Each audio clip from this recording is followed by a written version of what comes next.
உன் வாழ்க்கையை சற்று திரும்பிப்பார். நீ முன்னேறி செல்வதற்கு தேவையான ஊக்கம் உன் கடந்த கால வழிகளில் ஒளிந்திருக்கும். அப்படி ஏதும் இல்லை என்றால் நீ இன்னும் வாழவே ஆரம்பிக்கவில்லை என்று அர்த்தம்.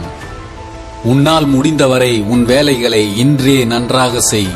அப்போதுதான் நாளை அதைவிட நன்றாக செய்யும் ஆற்றலை நீ பெற முடியும். வாழ்க்கை மிகவும் குறுகியது, எனவே அதை மிகச் சிறப்பாக வாழுங்கள். கோபம் தேவையற்றது, அதை தூக்கி எறியுங்கள். பயம் மோசமானது, அதை எதிர்கொள்ளுங்கள். நினைவுகள் இனிமையானது, அதை சேகரித்து வையுங்கள். சிக்கனமும் சேமிப்பும் உங்கள் வாழ்க்கை தரத்தை உயர்த்தும் இரு கருவிகள் என்பதை நினைவில் வையுங்கள். சிலருக்கு மன்னிப்பை கூட ஓரிரு முறைதான் கொடுக்க வேண்டும்.